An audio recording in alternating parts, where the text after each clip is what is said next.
अभी जनता तय करती है आप कहाँ से 400 पार हो जाएंगे, इसमें कोई गंभीरता नहीं है। लोकसभा का चुनाव 2024 अब अपने चरम पर है, लेकिन भारतीय जनता पार्टी की पराजय निश्चित है। जिस तरह से श्री अखिलेश यादव जी की रैलियों में जन समुद्र उमड़ा है, वो भाजपा के लिए खतरे की घंटी है।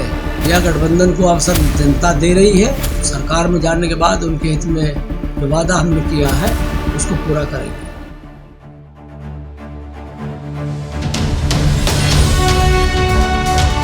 जनहितैषी, टीआरपी नहीं भरोसा आपका। श्री अखिलेश यादव जी ने कि 80 के बाद में जो 143 सीट है उसी के लिए वो संघर्ष कर रही है।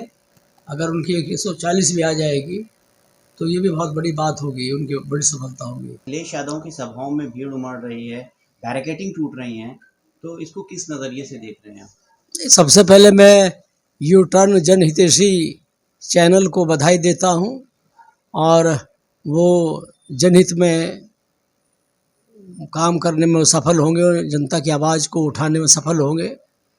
लोकसभा का चुनाव 2024 अब अपने चरम पर है, लेकिन भारतीय जनता पार्टी की पराजय निश्चित है। जिस तरह से श्री अखिलेश यादव जी की रैलियों में जन समुद्र उमड़ा है, वो भाजपा के लिए खतरे की घंटी है। क्योंकि जनता अब भारतीय जनता पार्टी की सरकार को दोबारा केंद्र में नहीं चाहती। अभी जनता तय करती है आप कहाँ से 400 पार हो जाएंगे।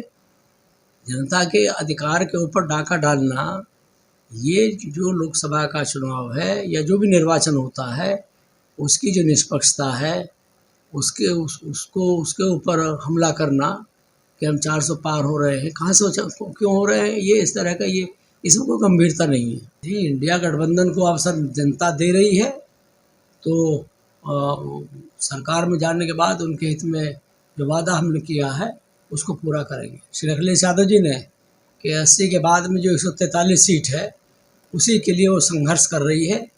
अगर उनकी 140 भी आ जाएगी तो ये भी बहुत बड़ी बात होगी, उनकी बड़ी सफलता होगी। अखिलेश यादव की सभाओं में भीड़ उमड़ रही है, बैरिकेडिंग टूट रही है, तो इसको किस नज़रिए से देख रहे हैं आप? सबसे पहले मैं यू टर्न जनहितैषी चैनल को बधाई देता हूं, और वो जनहित में काम करने में सफल होंगे, जनता की आवाज़ को उठाने में सफल होंगे। लोकसभा का चुनाव 2024 अब अपने चरम पर है, लेकिन भारतीय जनता पार्टी की पराजय निश्चित है। जिस तरह से श्री अखिलेश यादव जी की रैलियों में जन समुद्र उमड़ा है, वो भाजपा के लिए खतरे की घंटी है। क्योंकि जनता अब भारतीय जनता पार्टी की सरकार को दोबारा केंद्र में नहीं चाहती। अभी जनता तय करती है आप कहाँ से 400 पार हो जाएंगे।